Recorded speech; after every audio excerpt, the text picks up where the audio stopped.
We come at last to dividing complex numbers, and this is certainly the most complicated of the issues here. And by the way, I should mention that multiplying and dividing complex numbers have their own rather neat geometrical actions in the complex plane. So if you take our trigonometry course, you'll see what happens to the geometry of these numbers when you either multiply or divide them together. And it involves adding or subtracting angles, and involves multiplying or dividing lengths. I think it's interesting. But anyway, let's look at division.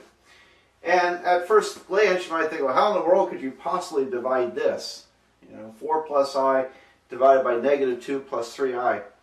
And the secret is to find a way to adjust this fraction so that the denominator becomes real numbers.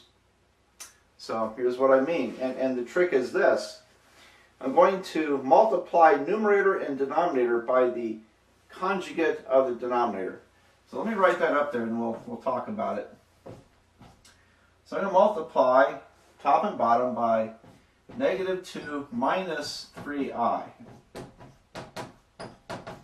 Now, a couple things are important here. For one thing, if you're going to multiply a fraction by a number, make sure you're multiplying it by 1, so you do not change the value of this fraction. So, negative 2 minus 3i divided by negative 2 minus 3i, this is clearly the same as 1, isn't it?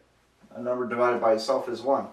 So, in adjusting this fraction, I have not changed the value by multiplying by this piece here. Same as multiplying by 1. The other important thing is conjugates, algebraic conjugates, are binomials, two-term polynomials, which are identical except for the middle sign is switched. So what I mean by the conjugate of this term, negative 2 plus 3i, the conjugate is the same thing except I switch the middle sign. The middle signs have to be opposite. It turns out that when you multiply conjugates in algebra, you get the difference of squares. And you might recall that from an earlier algebra, what that means. In any event, this is the little gimmick we need to work this problem, as you'll see as we multiply it out. So I'm going to multiply across, and so on top we've got negative 8 minus 12i minus 2i, and then minus 3i squared. So I just FOILed that out. Nothing unusual there. And then down below, negative 2 times negative 2 is positive 4. Negative 2 times minus 3i is going to be positive 6i because the negatives cancel there. And this product, the inner product, is going to be negative 6i. And finally, the last terms multiplied together will give us minus 9i squared. So, FOILed out both numerator and denominator.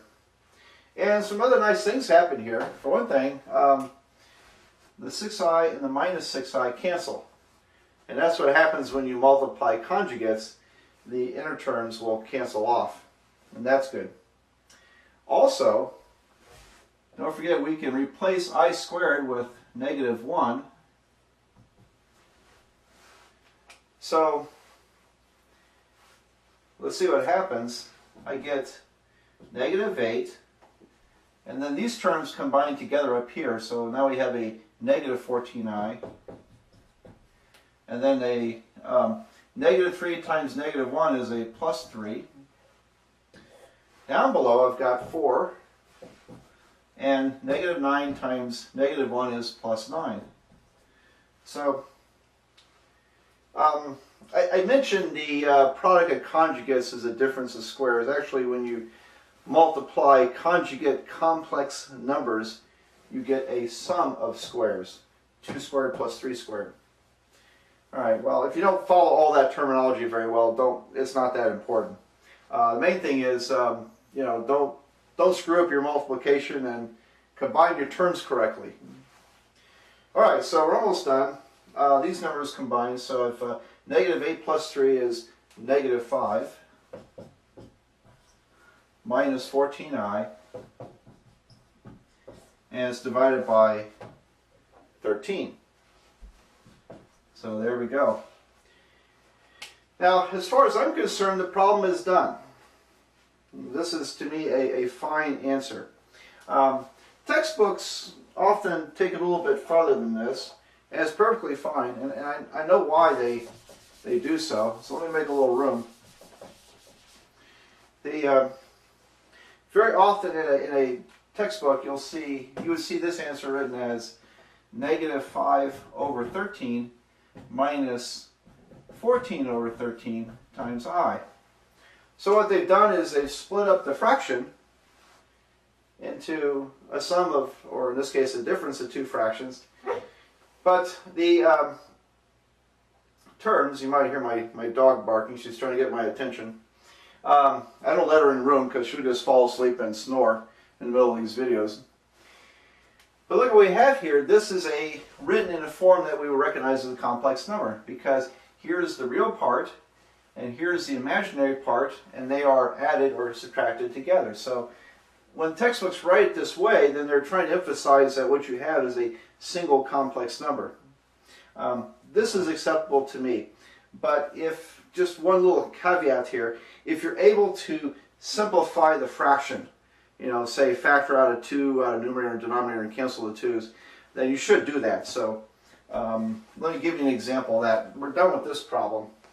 But suppose you worked out the following problem and got this answer, and it's, let's say it's 6 minus 4i divided by 8. Okay. Suppose that's your answer. Well, I'm going to expect you to simplify that. And, well, it's, you just learned about simplifying fractions in the previous chapter. It's no different here. We simplify fractions by first factoring, and I can factor 2 out of the numerator. So 2 times 3 minus 2i over 8.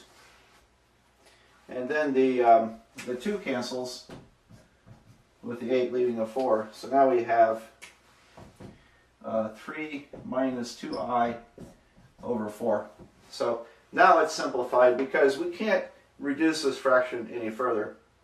So be on the lookout for that. I do expect you to always simplify fractions when it's possible to do so.